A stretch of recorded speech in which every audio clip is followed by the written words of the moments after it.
I accidentally moaned another man's name in bed. My husband raged and stormed out. I never thought I'd be that woman, the one who ruins her perfect marriage over something so stupid. But here I am, sitting alone in my new apartment in Seattle, typing this out while my kids are with their dad for the weekend. I'm Sarah, I'm 32, and in the span of one careless moment, I destroyed everything good in my life. James and I had been married for 7 years. We have 2 beautiful children, Lily, who's 6, and Owen, who's 4. We weren't rich, but we had our cozy 3-bedroom house in a good school district in Portland that we'd worked our butts off to afford. James coached Owen's t-ball team and never missed Lily's dance recital. He remembered birthdays, anniversaries, and even the little things, like grabbing my favorite snacks when he went grocery shopping.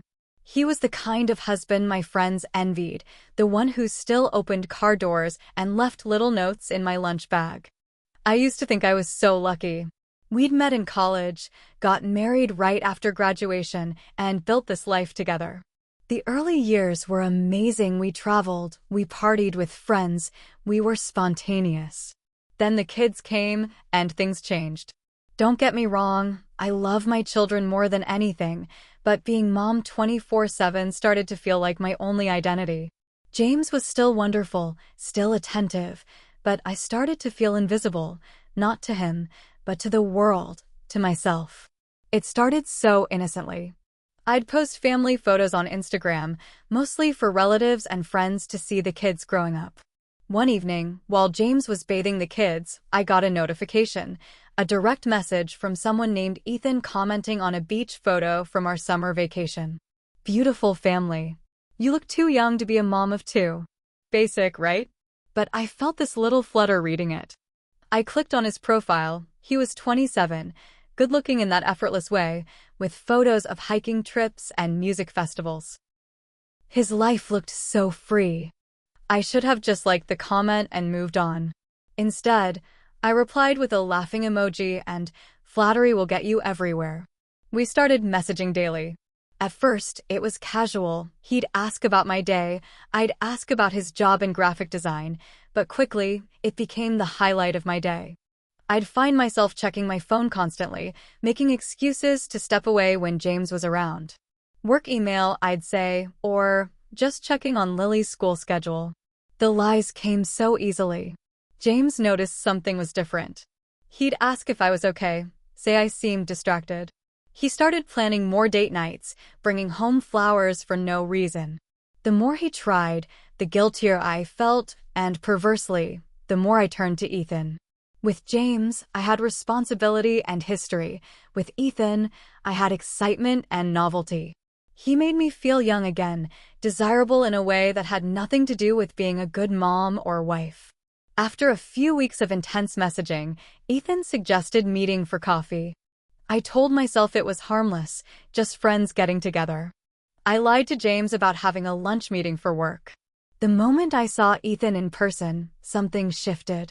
He was even more charming face-to-face, listening intently as I talked, leaning in slightly when I spoke. When our hands touched reaching for the sugar, I felt electricity I hadn't experienced in years. That coffee led to another meeting the following week, then lunch, then a walk in a park. Each time, the boundaries blurred further. The first kiss happened in his car. I told myself it would just be this once, to get it out of my system. I'd go home to James and recommit to my marriage. But instead, I found myself inventing more elaborate lies to see Ethan. I joined a gym I never went to. I had girls' nights with friends James never met. I stayed late at work when I actually left early. All the while, James remained the perfect husband. He'd have dinner waiting when I got home from my gym sessions. He'd take the kids out on Saturday mornings so I could sleep in, when really I was texting Ethan. One evening, he surprised me with tickets to a concert I'd mentioned wanting to see months ago. As we enjoyed the music, his arm around me protectively, I checked my phone whenever he went to get drinks, messaging Ethan about how bored I was. I became a master of compartmentalization. James and the kids were my real life, stable, loving, permanent. Ethan was my fantasy, exciting, validating, temporary. Or so I told myself. but the lines started blurring. I found myself comparing them constantly. James's dad jokes that once made me laugh now seemed lame compared to Ethan's sharp wit. James's reliable Honda suddenly looked pathetic next to Ethan's sportier car. James's familiar touch, once comforting, now felt routine compared to the adrenaline rush of Ethan's forbidden caresses. The worst part? James tried even harder as he sensed me pulling away. He'd ask what was wrong, how he could help, what he could do better. His genuine concern made me feel like a monster, so I'd overcompensate with forced enthusiasm, which only made me feel more fraudulent. Meanwhile, the kids noticed too. "Mommy, why are you always on your phone?" Lily asked once, making my stomach twist with shame. I told myself I would end it with Ethan tomorrow, next week, after this one last time. But each meeting intensified my addiction to how he made me feel. I wasn't just cheating on James, I was cheating on myself, becoming someone I never thought I'd be: selfish, deceitful, reckless. Yet somehow, I kept convincing myself that what James didn't know wouldn't hurt him, that I deserved this excitement, that I could keep my perfect family and have my thrilling secret too. Our emotional messaging wasn't enough for Ethan anymore. "I need to see you," he texted one afternoon while I was folding laundry. "Not just for coffee." I knew exactly what he meant, and despite the alarm bells in my head, I felt a rush of excitement I couldn't ignore. We set up a meeting at a hotel in Tacoma where nobody would recognize us. I told James the first was having dinner with college friends who were passing through town. The first time in that hotel room crossed every physical boundary I'd promised myself I'd never break. I'd been faithful to James for 9 years, and in one afternoon, that was gone. What shocked me most wasn't the guilt I felt afterward, it was the lack of it. Instead, I felt alive, desired, like I'd reclaimed a part of myself that had been dormant for years. Ethan made me feel things James hadn't in a long time, or maybe things I hadn't let myself feel with James because I was too busy being a mom and managing our household. That first hotel meeting turned into a regular thing. Every couple of weeks, I'd create an elaborate excuse, a work event, shopping with friends, a self-care day at the spa. James never questioned me. He trusted me completely, which made sneaking around even easier. Even when I'd come home late, he'd just ask if I had a good time, then tell me he'd saved me dinner. His thoughtfulness made my betrayal worse, but somehow I kept compartmentalizing. Ethan and I got reckless. We stopped using protection because he said it felt better, and the danger of it thrilled me. "I want to feel all of you," he'd say, and like an idiot, I'd agree. He'd finish inside me, and instead of panicking about the consequences, I'd feel some twisted intimacy in the risk we were taking together. It was like I was living in some alternate reality where consequences didn't exist. Our physical relationship intensified our emotional connection, at least for me. We'd lie in bed after, talking about places we'd travel together, what our life could be like if things were different. He'd say, "We'd go to Lisbon, stay up all night at those clubs you mentioned." I ate it up, imagining this fantasy future while ignoring the reality that he never actually suggested I leave James, just vague, some days, and what ifs. At home, James remained steady, reliable, everything I'd once wanted. He planned movie nights with the kids, remembered to schedule the plumber when our sink was leaking, brought me coffee in bed on weekends. Meanwhile, I was living for the rush of my secret messages with Ethan, constantly checking my phone, creating a password James didn't know, turning it face down when he was nearby. I became paranoid, jumpy, sure that any moment I'd be caught, yet unable to stop. My closest friend, Mia, noticed the changes in me. "You seem different lately," she said over lunch one day. "Is everything okay with you and James?" I brushed it off with a laugh that sounded fake even to me. "We're fine, just busy with the kids." She gave me a look that said she didn't believe me but wouldn't push it. Later, she texted, "Whatever's going on, be careful. You have a good thing with James." I deleted the message immediately, annoyed that she'd implied I was doing something wrong, even though I absolutely was. James tried harder as I pulled away. He suggested date nights, planned a weekend trip for our anniversary, bought me thoughtful gifts. I responded with forced enthusiasm while mentally comparing every gesture to Ethan's intensity. James's stability began to feel boring rather than comforting. Ethan's unpredictability, which would have bothered me before, now seemed exciting. I was like an addict, choosing the high of my affair over the steadiness of my marriage, unable to see how I was setting fire to everything that mattered. James surprised me with an anniversary weekend getaway. "I've arranged for my parents to watch the kids," he said, showing me the reservation for a boutique hotel 3 hours away in Bend. Just us, no distractions. My first thought wasn't gratitude for his thoughtfulness. It was panic about being disconnected from Ethan for an entire weekend. What kind of person had I become? I messaged Ethan about my upcoming, forced vacation with James, half expecting him to show some jealousy. Instead, he was weirdly distant. "Have fun," he replied hours later. "We'll catch up when you're back." No declarations about missing me, no suggestive comments about what we'd do upon my return. It left me feeling hollow, obsessively checking my phone even as James drove us to our romantic destination. The hotel was perfect. James had remembered my offhand comment about wanting to stay at a place with a soaking tub. He'd arranged a couple's massage, dinner reservations at an upscale restaurant, even packed my favorite snacks for the road trip. Every thoughtful detail made the knife of my betrayal twist deeper. This man knew me, loved me, built his life around making me happy, and I was throwing it away for hotel meetups with someone who couldn't even muster enthusiasm about seeing me after a weekend apart.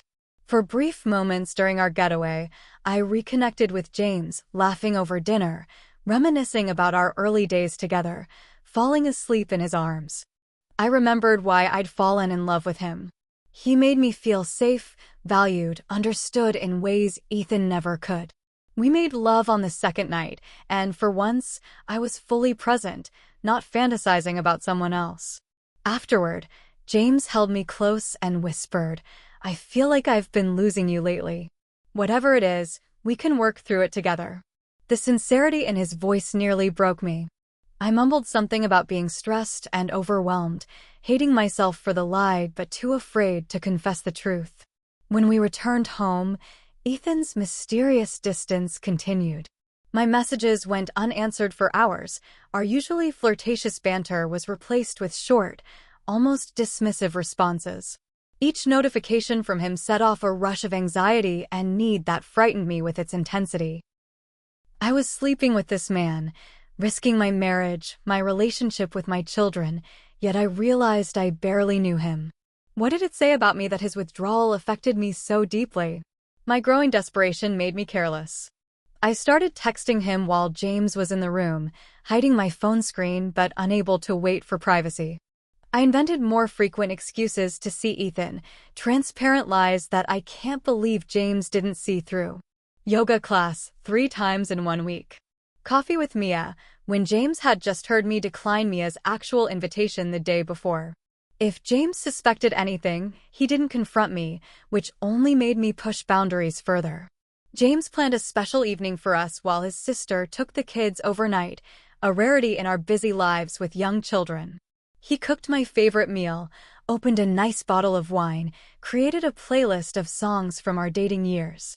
I tried to match his enthusiasm, but my mind kept wandering to why Ethan hadn't responded to my message from lunch. James deserved my full attention, especially after all his effort, but I couldn't give it. I was physically present, but emotionally tethered to my phone, to a relationship that was clearly cooling while I burned with obsession. Later that night, with the house to ourselves, James initiated intimacy. I responded automatically, going through familiar motions while my mind drifted. And then something shifted. I closed my eyes and suddenly I was with Ethan. The fantasy was so vivid, so consuming, that for a moment I forgot where I actually was and who I was with. That's when it happened. In a moment of intense pleasure, caught up in my fantasy, I moaned Ethan's name. Quiet, but unmistakable. I realized my mistake instantly. My eyes flew open to see James frozen above me, his expression shifting from passion to confusion to dawning horror. I quickly said his name over and over, louder each time, as if repetition could erase what he'd just heard. But it was too late. He pulled away from me, sitting at the edge of the bed, his back to me. The silence was deafening. "Who the hell is Ethan?" James's voice was dangerously quiet. The bedroom felt ice cold. My mind raced through possible explanations, a coworker, a character from a show we watched, anyone but the truth, but the panic on my face had already confirmed his worst suspicions. "It's not what you think," I stammered, clutching the sheet to my chest. James turned to look at me, and the pain in his eyes was unbearable. I'd never seen him cry in all our years together, but tears were streaming down his face now. "Answer me, Sarah. Who is Ethan?" His voice cracked, and I felt sick with what I'd done to this man who loved me so completely. "He's just someone from work," I lied, my voice small. It didn't mean anything. I don't know why I said it. The words sounded pathetic even to me. James stood up, pulling on his clothes with shaking hands. "Give me your phone," he demanded. "What?" "No," I said, clutching my phone from the nightstand protectively. "You don't trust me?" His bitter laugh was like a slap. "Trust you? You just called me by another man's name while we were making love, and you're asking if I trust you? Give me the damn phone, Sarah." I hesitated, knowing what he'd find if he got past my password. "This is ridiculous. You're overreacting." James's face hardened. "Overreacting? After everything I've done for this family, for you, this is what I get back." His voice rose with each word. "Give me the phone." I reluctantly handed it over, but that didn't unlock it. He looked at the locked screen, then back at me, his expression a mixture of disgust and disappointment. "Unlock it," he said. "I don't appreciate how you're talking to me right now," I said, trying to flip the situation. "You don't need to yell or curse." "Unlock the phone, Sarah," he said, his voice deadly calm now. "No, this is a violation of my privacy," I said, knowing I was fighting a losing battle but desperate to protect my secret. James's laugh was hollow. "Privacy? You're worried about privacy? I pay for this phone, so technically it's mine anyway." "Unlock it." "James, you're scaring me," I said, trying to make him feel guilty. "I don't like the sight of you." "And I don't like the sight of you," he shot back. "Actually, I don't even know who you are anymore." He pocketed my phone. "If you're cheating on me, this marriage is over. You can start packing your bags. Otherwise, just shut the up and let me think." I knew I was guilty. I knew the evidence was on that phone. So I stayed quiet as he stormed out of our bedroom, taking my phone with him. The next morning, James took my phone to our mobile carrier store. Using his account authorization, he obtained a detailed record of all texts, calls, and data usage.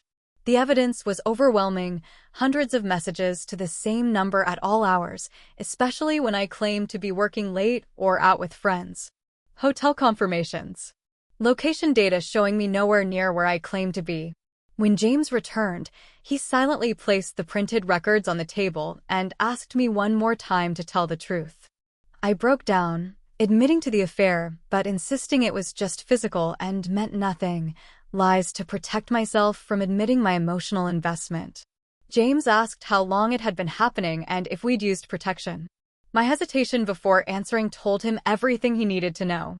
His face hardened as he processed the full betrayal, not just the infidelity, but the reckless endangerment of his health.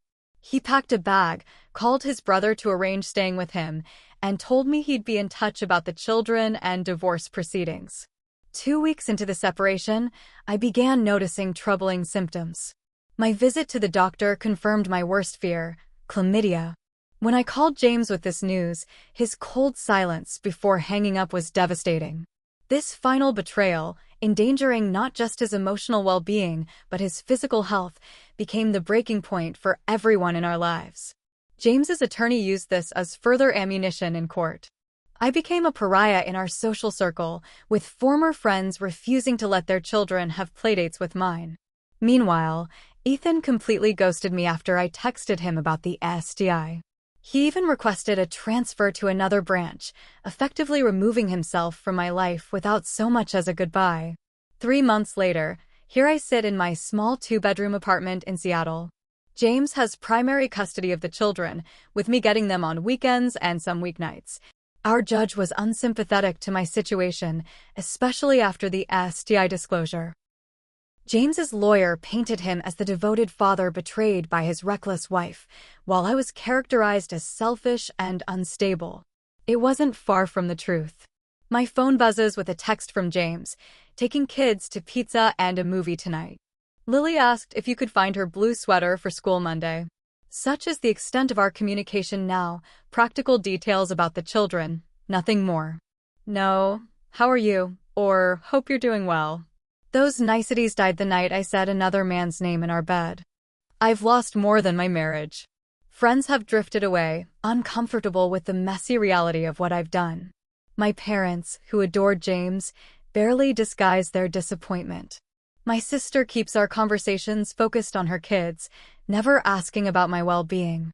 At work, I requested a department transfer to avoid the whispers and knowing glances.